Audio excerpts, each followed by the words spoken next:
and we're telling the stories of Kansas City nonprofits and the people behind them. Casey Cares is the intersection of the nonprofit and profit communities, making Kansas City a better place to live, work, and play. This Casey Cares segment is brought to you by the Ewing Marion Kaufman Foundation, www.kaufman.org. I'm Ruth Baum-Biggis. Over the years, Kansas City has had its share of art celebrities who have called this place home. There's jazz great Charlie Parker, movie stars Gina Harlow and Ginger Rogers, Ed Asner, Paul Rudd, Burt Bacharach, John Kander, filmmaker Robert Altman, musician Janelle Monáe, and so many more. But one that stands out across all ages is Walt Disney. Originally from Missouri, Disney found his first professional film studio, Laugh-O-Gram Films, in May 1922. It's where the creation of Mickey Mouse began. And our guest today can share more about that. But by 1923, Disney headed out to LA, beginning what would become the Disney dynasty. While Walt's stay in our town was brief, the Kansas City nonprofit organization, Thank You, Walt Disney, is committed to keeping that history alive by working to preserve it. And leading the charge is Butch Rigby, who chairs the board of directors, and he's with us to share all the inside scoop. Butch, welcome. Oh, thank you for having me today.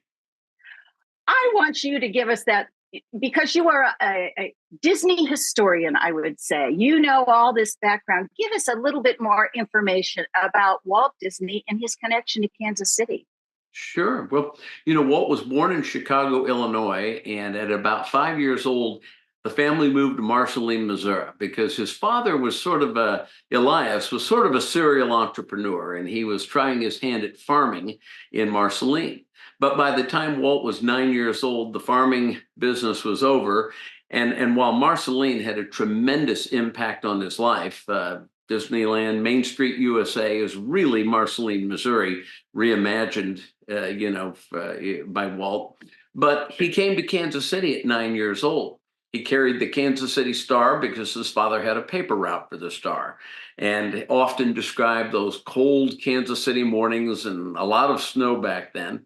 But through the years in Kansas City, he was very interested in cartooning, in all of those kinds of arts. He went to Central High School and lived over, he went to the D.A. Holmes School when he was a boy. And, back then it was called Benton Grade School. And, that building still stands. And he went to Central High School. And really his formative years were right here in Kansas City. Now, he spent his last year of high school in Chicago because his father invested in the Ozell Jelly Company. And he was there for a year, but they were back and forth. And, he actually at one time started a little cartoon studio in the garage behind the family home at 3028 Bellefontaine.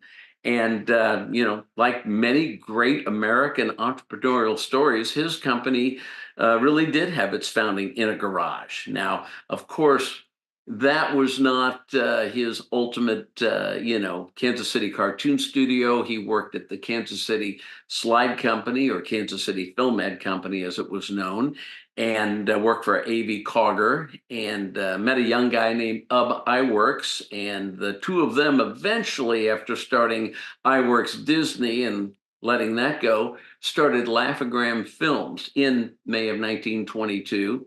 And they were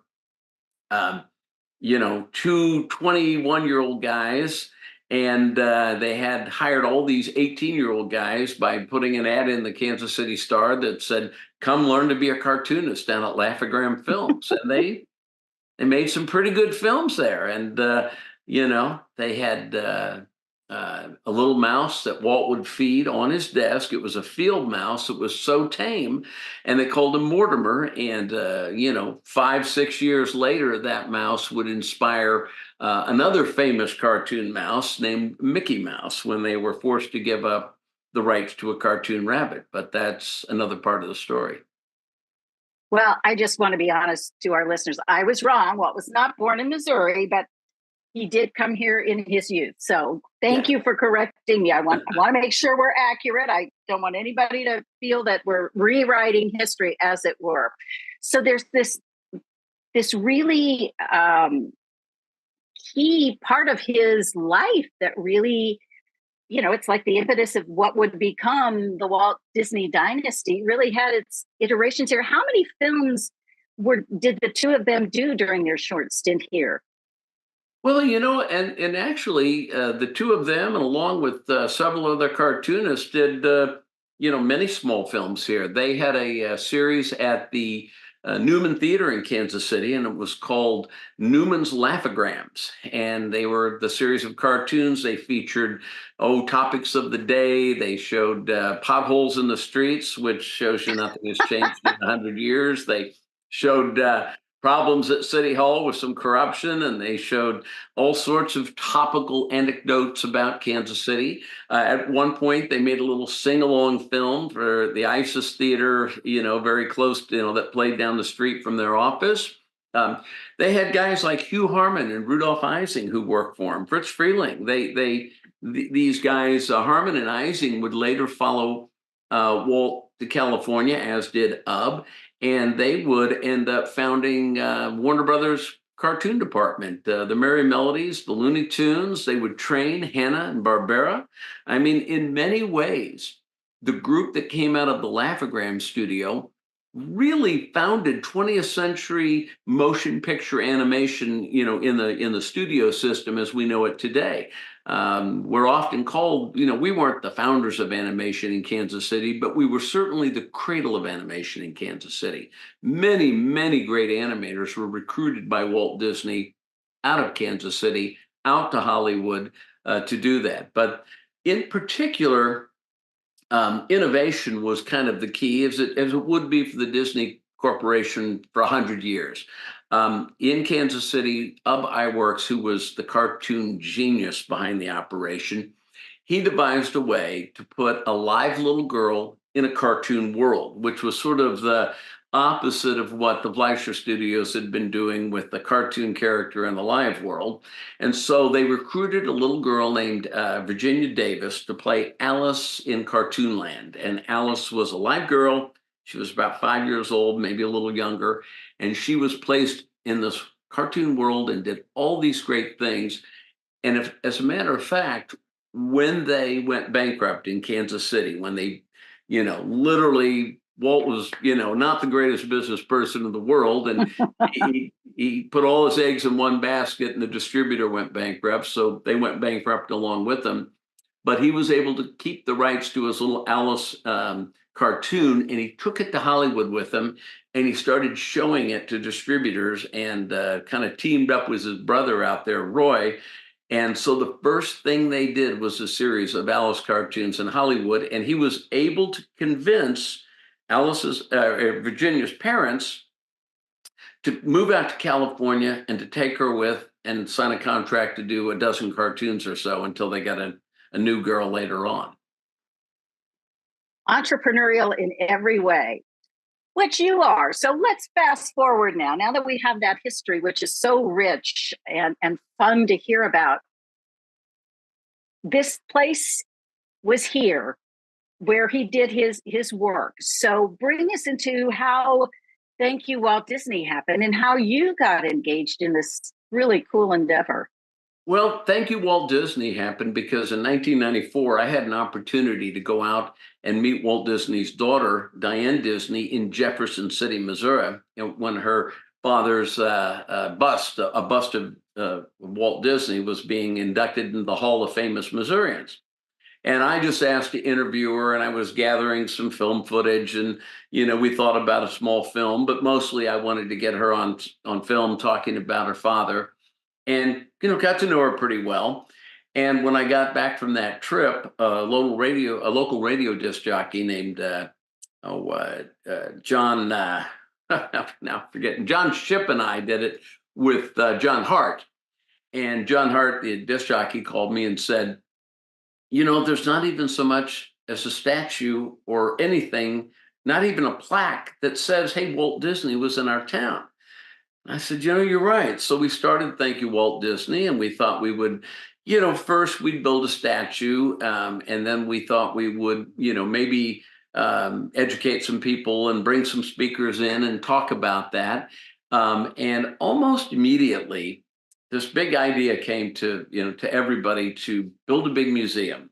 And at one point, the Hallmark Corporation was talking to the Disney Corporation about putting the National Walt Disney Museum at Union Station, which was at the time vacant. And that did not happen. The Disney company was not interested. Michael Eisner was more interested in being the face of Disney than, bringing up the history of Walt. And so the nonprofit fell back to us. And at the, just as 4 or 5 years later, a guy named Dan Viets out of Columbia, an attorney, kept calling me saying, they're going to tear down Walt Disney's first cartoon studio, the Laugh-O-Gram Studio. And sure enough, the building was collapsing in on itself, and the owners were just never selling it. And finally, the city said, well, we're going to tear it down. And then Mayor Emanuel Cleaver, I contacted him because I knew he was interested in the history, and he put a stop to the demolition. And we arranged for myself and John Shipp and Dan Viets to throw a little money into buying the building, not for a lot. I think it was $10,000 for the shell. And we donated that to the nonprofit. And then we had raised enough money to not only prevent the demolition, but then to clean it up and make it safe. And Walt Disney's daughter, we had brought into Kansas City. So she was so interested in the history that she pledged $450,000 from her family foundation to be matched by Kansas Cityans to renovate the building. And so we got a committee together, and we were able to effectively resurrect the shell of the building from collapse to put a shell back together, put a steel frame inside to hold up the sides. And she would just contribute as we got people to do the work or money. It was mostly trade services, things like that. And we were able to successfully save the shell over a few years and get a roof on it and get it tidied up. And we did not use all her money. We just used part of it. And then we were looking for a use for the building. And that area of Kansas City has been, through many challenging, times. Unfortunately, Troost Avenue, a block from the building, was sort of a dividing line, both economically and racially in our town. And that line is being erased by every new generation.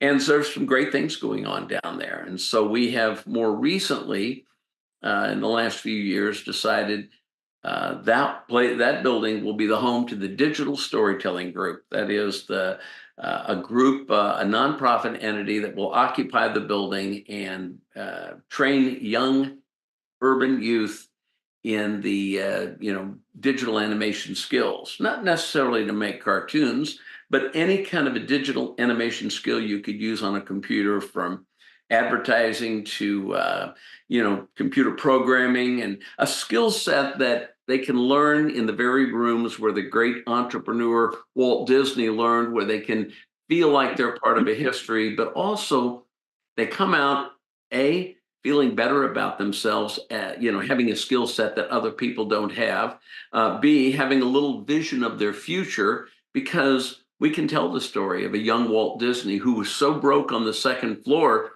that he couldn't pay his restaurant tab downstairs, and he was found eating a can of beans upstairs, and the restaurant owner said, I don't care what your tab is, come down and get a hot meal, and from that little room at the Laugh-O-Gram Studio on the second floor of this McConaughey building, as it was known at the time, Walt Disney went on to create the empire. And he did it with a bunch of guys from Kansas City. So, we feel that building's future in the 21st century is that of an educational center. We, of course, will have restored his original offices. It will be open for tours, but it'll be much like Frank Lloyd Wright's Taliesin Studios. It'll be a working building where you tour the building, but there are young people learning their skills for the future.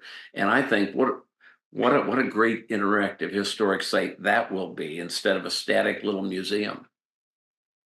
We're talking with Butch Rigby, who is head of Thank You Walt Disney, and recreating this space that was so creative once upon a time. So Butch, bring us up to speed as to where things are right now, and what the near future looks like. Okay. Well, as I said, several years ago, we restored the shell of the building.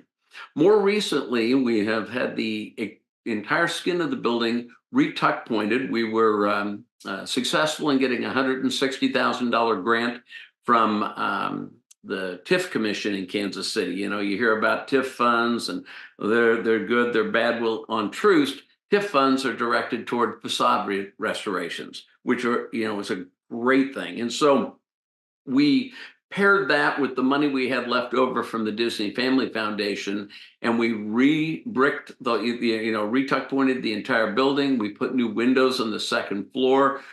We put a new brick skirt around the bottom, new terracotta all over the face of the building.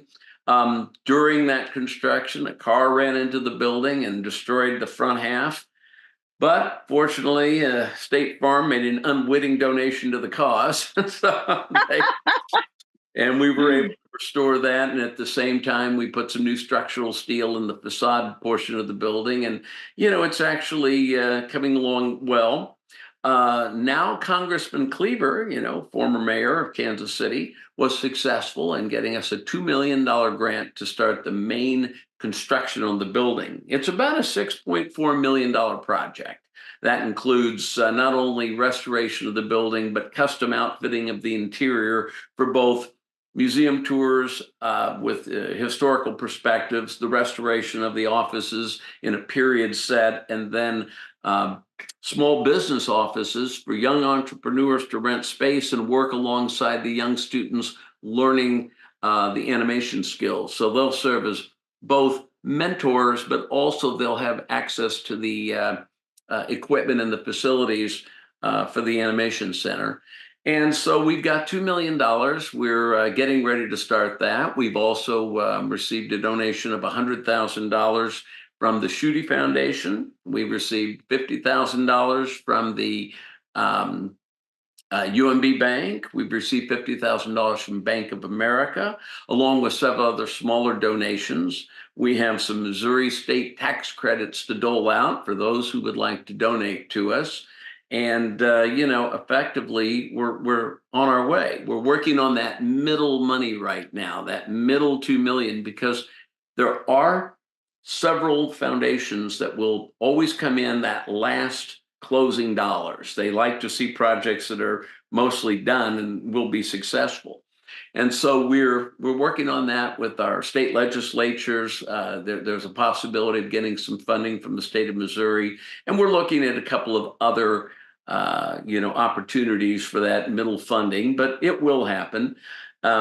We are very excited about starting construction here this summer, as long as we can get the federal money all secured. Right now, we're battling sam.gov over a comma in our name, believe it or not, but that's okay. We'll get it worked out. But yeah, it's going to be an exciting future. And the most important aspect of this nonprofit operation is the building will be treated like a lot of real estate. My own personal business is buying and renovating and then leasing out office space and keeping the buildings. And I own a dozen or so buildings around town.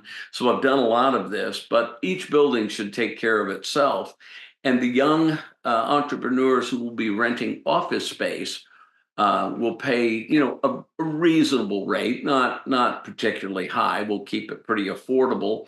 And that way, the nonprofit that is doing the training can have a minimal amount of rent, but the building will have enough revenue to take care of its property tax and its utilities and its operations as a building. With the small capital fund, we're hopeful that we may raise a little extra money to endow our capital fund. And the capital fund is used for replacing the air conditioners in 15 years and, upgrading the roof as it needs to be.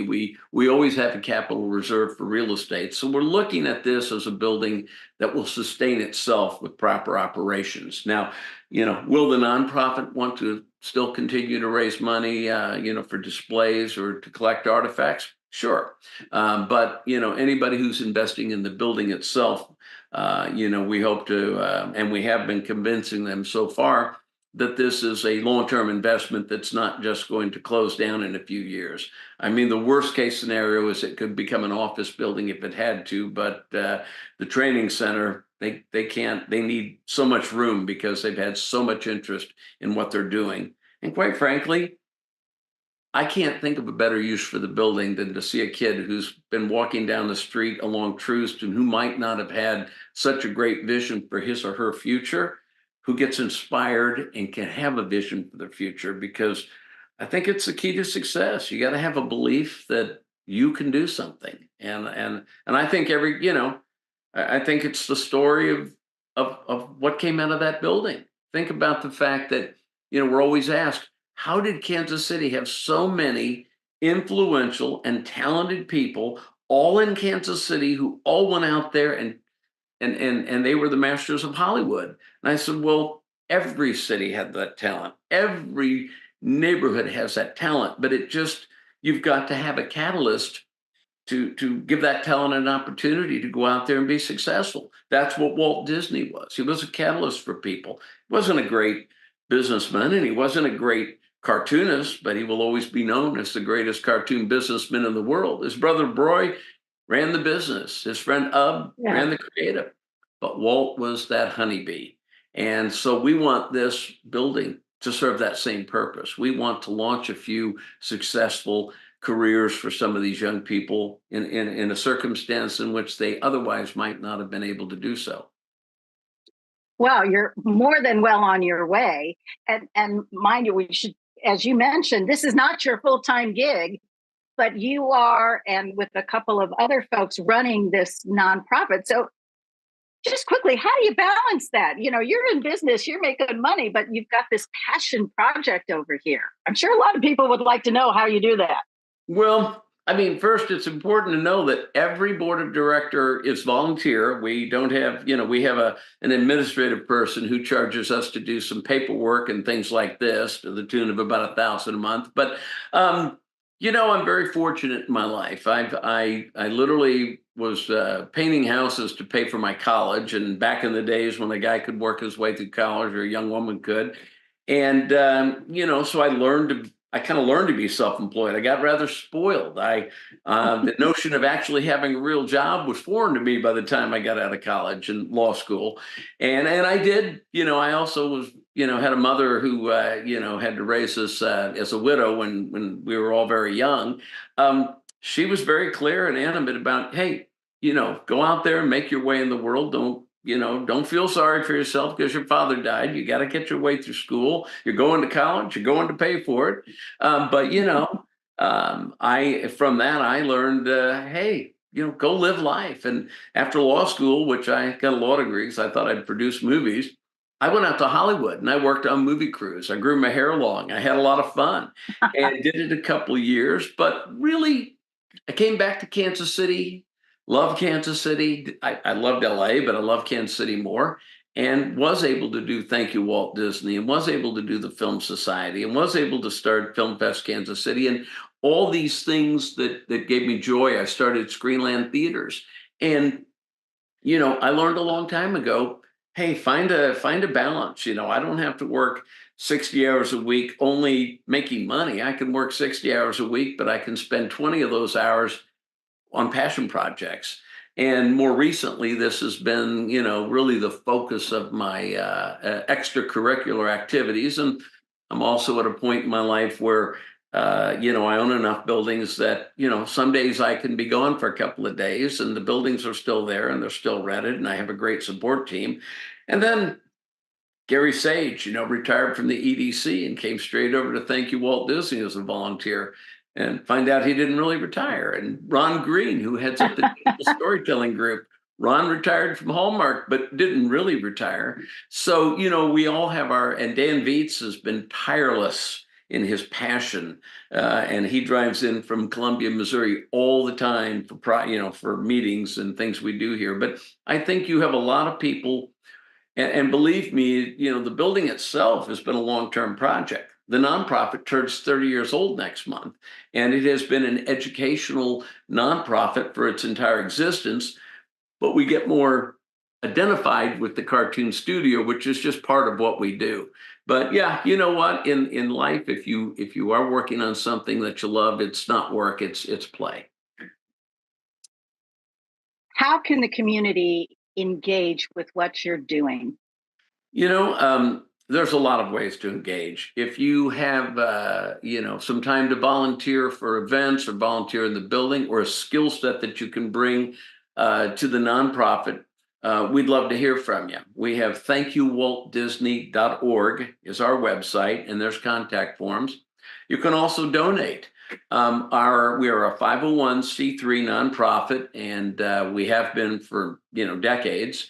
And we have a donate button. We not only do we need to raise money for the building, which is a large capital campaign, but we do need to pay for an administrative assistant. We do need to pay for somebody to do some extra bookkeeping. Right now, our treasurer, Christy Cubbage, who just so happens to be married to me, is is our treasurer, and she's a CPA, and she's the CFO of a nonprofit, Support Kansas City. So it's a great connection. But we're also engaging somebody to do day-to-day books, and so you can volunteer, or you can donate, or you can do both. We're so lucky you're behind this. I think this is so exciting, and what an homage to Walt Disney in his 20s, this entrepreneur who's feeding a field mouse and eating a can of beans. What an inspiration for other young people, and to have this here. So thank you, Butch Rigby, and thank you, Walt Disney, for having the foresight to see that this could be a living, self-generating kind of thing. Walt Disney would smile, I think, and so would Mortimer. Well, we hope so. But again, we appreciate everybody's support in this endeavor. Write your state senator or representative in Missouri and encourage them to help fund this. But we're very fortunate with, and again, it's not just myself and a couple other people, but it's an entire board of directors. We've got Ina and people like this who give all their time, and so many volunteers over the years. I just happen to be the face of the operation. Well, we appreciate your time and in sharing this great story and the work of this nonprofit, and wish you the best of luck. Thank you, Ruth. Thank you for joining us for KC Cares, Kansas City's nonprofit voice. We're produced by a nonprofit, Charitable Communications. This KC Cares segment was brought to you by the Ewing Marion Kaufman Foundation, www.kaufman.org. If you'd like to be a guest on KC Cares, please visit our website, kccaresonline.org, and spread the love. You can find us on Facebook and Twitter at KC Cares Radio, and on Instagram at KC Cares Online. And don't forget, you can catch us on Saturday mornings at 8 a.m. on ESPN 1510 a.m. and 94.5 FM. Thank you for joining us on KC Cares.